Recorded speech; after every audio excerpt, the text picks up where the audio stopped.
सबसे पहले आपको बताएं, ईरान पर अमरीकी और इसराइली तैयारों की शदीद बमबारी। सूबे लरस्तान में 6 शहरी शहीद, 43 जख्मी हुए। तबरेज में भी 6 अफराद जाम शहादत नोश कर गए। बुशहर पर हमले में महकमे मौसमियात का सरबराह जान से गया। बंदर अब्बास में रेडियो स्टेशन पर बमबारी से एक शख्स, जबकि खुरमाबाद में बच्चा दम तोड़ गया। मुतादिद अफराद जख्मी भी हुए। कराच शहर पर भी हमले किए गए हैं। अहवाज में अस्पताल को निशाना बनाया गया। ईरान में शहादतों की तादाद 1550 हो गई है। अमरीकी सेंटकॉम ने कुम में ड्रोन फैक्ट्री को निशाना बनाने का दावा किया है। ईरानी वजारत तवानाई ने वाटर ट्रीटमेंट प्लांट पर साइबर हमले की तरदीद कर दी। ईरानी जजीरों पर हमला हुआ तो तमाम रास्तों पर बारूदी सुरंगें बिछा दी जाएंगी। ईरानी दिफाई काउंसिल की जानिब से स्टेटमेंट सामने आई है। तवानाई तंसीबात पर हमले का फौरी और फैसला कुन जवाब दिया जाएगा। आबने हुर्मुज़ को अबूर करने के लिए ईरान के साथ ताउन जरूरी है। इसराइल में डिमोना पर हमला एटमी मरकज पर हमले का जवाब था, ऐसा बताना है ईरानी दिफाई काउंसिल का, जो कि स्टेटमेंट दे रहे हैं कि ईरानी जजीरों पर हमला हुआ तो तमाम रास्तों पर बारूदी सुरंगें बिछा दी जाएंगी। यहाँ आपको खबर ये भी दें कि मुल्क में फ़ी तोला सोना 43,600 रुपये सस्ता हो गया है। फ़ी तोला सोने की कीमत 4,47,762 रुपये पर आ गई है। रिजवान आलम से मजीद जानेंगे। जी रिजवान, क्या अपडेट्स हैं आपके पास? देखिए, आलमी मंडी में बहुत बड़ी गिरावट आई है और आलमी मार्केट में तारीख की सबसे बड़ी कमी के बाद पाकिस्तान में भी इसके असरात नजर आए हैं। पाकिस्तान में एक दिन में फी तोला सोने की कीमत 43,600 रुपये कमी आ गई है और पाकिस्तान में फी सोने की कीमत 4,47,762 रुपये पर आ गई है। आलमी मंडी में फी ऑन सोना जो है वो $436 रिकॉर्ड नीचे आया है, जिसके बाद आलमी मंडी में फी ऑन सोने की कीमत $4,250 पे आ गई है। पाकिस्तान में 10 ग्राम सोने के भाव में भी 45,380 रुपए की कमी रिकॉर्ड की गई। 10 ग्राम सोने के भाव 3,83,843 रुपए पर आ गए। पाकिस्तान में फी तोला चांदी की कीमत 800 रुपए गिरकर 6,884 रुपए पर आ गई है। जी बहुत शुक्रिया आपका रिजवान।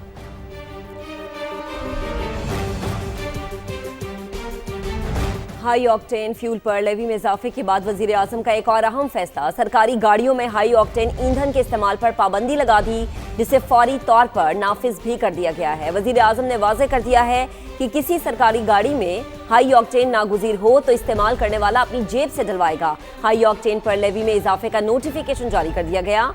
हाई ऑक्टेन की कीमत 534 रुपये फी लीटर हो गई है। उस्मान खान रिपोर्ट करेंगे। संगीन आलमी सूरत हाल के पेश नज़र वज़ीर आज़म शहबाज शरीफ के बचत इकदाम जारी। हाई ऑक्टेन फ्यूल पर पेट्रोलियम लेवी में इजाफे के बाद उसके सरकारी गाड़ियों में इस्तेमाल पर भी पाबंदी आयद कर दी। फैसले का इतलाक फौरी तौर पर होगा। वफाकी वजारतों, डिवीजन के अलावा तमाम महकमों, अथॉरिटीज और जेली इदारों को भी फौरी अमल दरामद का हुक्म दे दिया गया।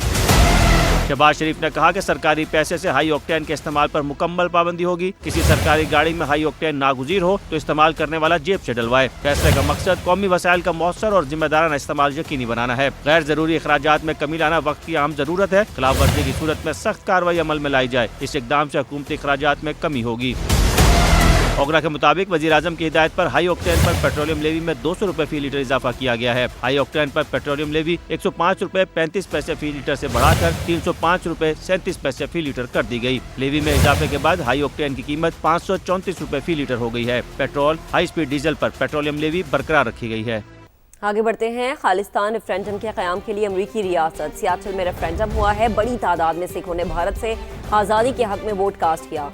गुरपतवंत सिंह पन्नू ने भारत के खिलाफ मुसल्लह जिद्दोजहद शुरू करने का इंदिया दे दिया। रेफरेंडम में शिरकत के लिए अमेरिका के मुख्तलिफ शहरों से सिख कम्युनिटी की बड़ी तादाद सियाटल पहुंची। 27,000 से ज़ायद वोटर्स ने हक राय दही इस्तेमाल किया। भारतीय हुकूमत के खिलाफ और खालिस्तान के हक में नारेबाजी भी की गई।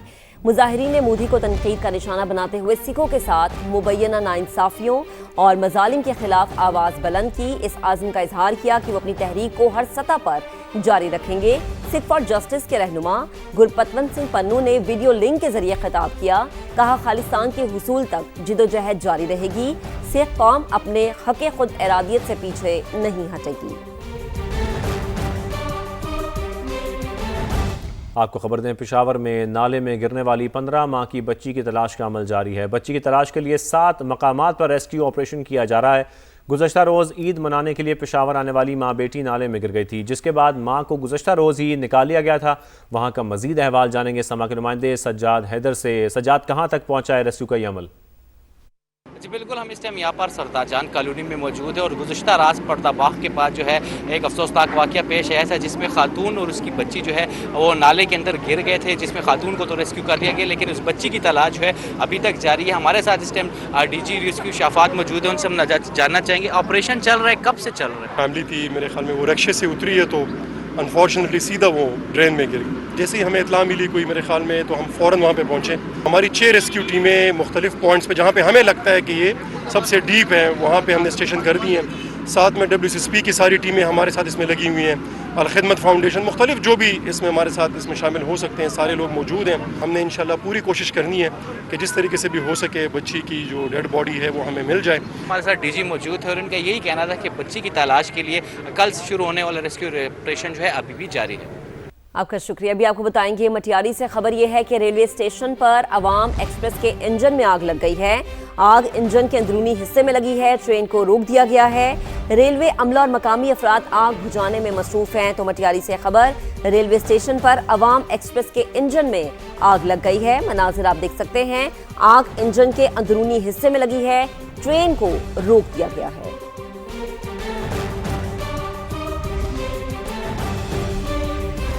तो जी ईद अभी बाकी है। आखिरी रोज़ को यादगार बनाने के लिए सैर सपाटे भी जारी हैं, तफरी गाहों पर बहुत रश है, पार्कों में भी फैमिलीज पहुंच रही हैं और सेल्फियों का दौर भी चल रहा है। फिर खाने पीने की अगर बात करें तो इसका भी खास एहतमाम किया जा रहा है। बिल्कुल, आपने आज खाना खाया शाहजेब? बिल्कुल, मैं आपने खाना खिलाया आज हमें, ठीक है। ये हमारी ईदी थी जो शाहजेब ने हमें दिया है। अच्छा, हमारे नुमाइंदगान इस वक्त मुख्तलिफ शहरों में मौजूद हैं और वो वहाँ पे क्या मनाजिर देख रहे हैं, ये हम उनसे जानेंगे। इस्लामाबाद के जैस्मिन गार्डन से हमें ज्वाइन करेंगे अलीना शाहिद, लाहौर के जिलानी पार्क से हमारा साथ देंगी वेलरिंग एंड्रयूज और कराची के रामास्वामी से हमें ज्वाइन करेंगी इकरा अवान। सबसे पहले हम रुख करते हैं जी वेलरिंग का और उनसे जानेंगे हम कि जिलानी पार्क पे वैसी बड़ी गहमा गहमी होती है, हम भी बचपन में यहाँ पर जाते थे, तो आज बच्चे यहाँ पर कैसे एंजॉय कर रहे हैं। वेलरिंग बताएगा क्या मनाजिर आप देख रही हैं इस वक्त?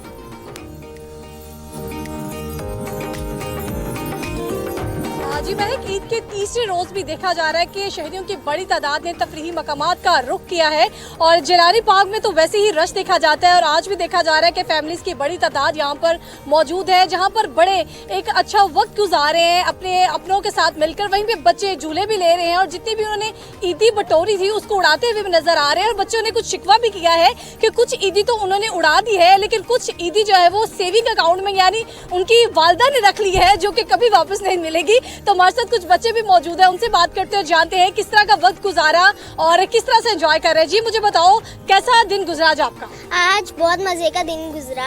हम यहाँ पर फुटबॉल खेली, ईदी से मुझे 3000 ईदी हासिल हुई, उससे मैंने यहाँ पर चीजें खाई खाने वाली और झूले लिए। झूले भी लिए, चीजें भी खाई जा रही हैं और आज आखिरी रोज को फुल एंजॉय किया जा रहा है। जब तक ईदी खत्म नहीं होती बच्चों का प्लान है कि हम फुल एंजॉय करके जाएंगे और बाकी जो अपनी वालदा के पास पैसे चले गए वो तो महक वापस नहीं आने वाले, वो तो हमने सेविंग में रख दिए हैं। बिल्कुल आप सही कह रही हैं। और आज भी तीसरे दिन भी समा की स्क्रीन पर खवातीन का राज है, जैसा कि आप देख भी सकते हैं। नहीं, आप दरमियान में हैं, आप अपने आप को इस्लामाबाद से हमारे साथ जैस्मिन गार्डन से अलीना शाहिद हैं। अलीना, आप बताइए ईद का तीसरा दिन कैसा गुजर रहा है?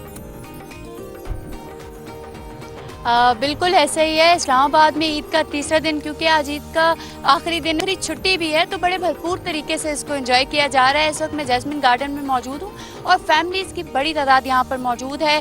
बच्चे खेल रहे हैं, लड़कियाँ सेल्फियाँ बना रही हैं, वीडियोस बना रही हैं, यादगार लम्हात को महफूज किया जा रहा है। कुछ फैमिलीज तो अपने साथ खाना बनाकर यहाँ आई हैं जो यहीं पे ही खाना बैठकर खाएंगे और कुछ यहाँ पर शॉप से गोलगप्पे और दही भले चाट का मज़े ले रहे हैं। तो भरपूर तरीके से यहाँ पर जो ईद है वो एंजॉय की जा रही है और लोगों का कहना है कि ईद का मकसद ही घूमना फिरना है, अपनों के साथ वक्त गुजारना है और अच्छे से ईद को सेलिब्रेट करना चाहिए, सोकर घरों में नहीं गुजारनी चाहिए। तो आज आखिरी दिन है, ज़रूर तमाम लोग घरों से निकलें, ईद एंजॉय करें और अपनी भी ईद को यादगार बनाएं। तो हम भी यही लोगों को यहाँ पर एंजॉय करता हुआ देख रहे हैं, क्योंकि हम ऑन ड्यूटी हैं, लेकिन तमाम तर जो हमारी ईद है वो शहरियों के साथ ही गुजरी है, तो बहुत अच्छे से एंजॉय किया जा रहा है। मैं सुन रही हैं, आप घरों से निकलें, दफातर से निकलें, ईद को एंजॉय करें। तो अभी आप जा रहे हैं ना, आप रास्ते में जाते जाते ईद एंजॉय करें, फिर आपका घर आ जाएगा। अच्छा जी, कराची से इकरा अवान हमारा साथ देंगे। इकरा, आप बताएगा आपके 2 दिन कैसे गुजरे ईद के और आज आप क्या मनाजिर देख रही हैं? कराची के लोग ईद के तीसरे दिन को कैसे एंजॉय कर रहे हैं?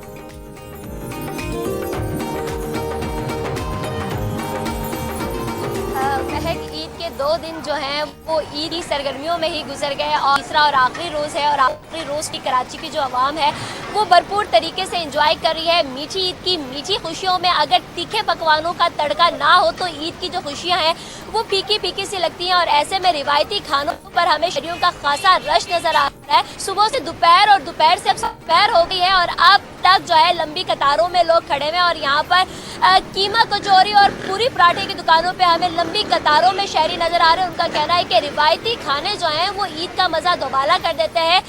पूरी पराठे लिए जा रहे हैं, कचौरियाँ ली जा रही है और उसके बाद ये प्लान किया जा रहा है कि क्योंकि आज आखिरी रोज है छुट्टी का, तो शाम होते ही जो है मौसम कदरे बेहतर हो जाएगा तो बड़ी तादाद में फैमिलीज के हमरा लोग जो हैं वो पार्क्स का और फूड पॉइंट का रुख करेंगे, जहाँ पर मजे मजे के पकवानों के साथ अपनों के साथ यादगार लम्हे जो हैं वो गुजारे जाएंगे और आज के दिन को भरपूर तरीके से एंजॉय किया जाएगा। मैं इस वक्त राम स्वामी पर हूँ और राम स्वामी की ये फेमस कीमा कचौरी की शॉप है जहाँ पर सुबह से ही हम देख रहे हैं कि शहरियों का रश मौजूद है और अब तक यहाँ पर बड़ी तादाद में लोग आते जा रहे हैं और लाइनों में लगकर इंतजार कर रहे हैं कि कब वक्त आए और गर्मा गर्म तेल। बिल्कुल, घरों पे तो खानों का दौर हो चुका है, अब सब लोग थक गए हैं, इसलिए हम देख रहे हैं कि मुख्तलिफ मार्केट्स में और रेस्टोरेंट्स पर बहुत रश लग गया है और अब नए नए जो खानों का दौर है वो चल रहा है। बहुत शुक्रिया आप तमाम नुमाइंदगान का, आप सब हमें बता रहे थे कि ईद कैसे सेलिब्रेट की जा रही है।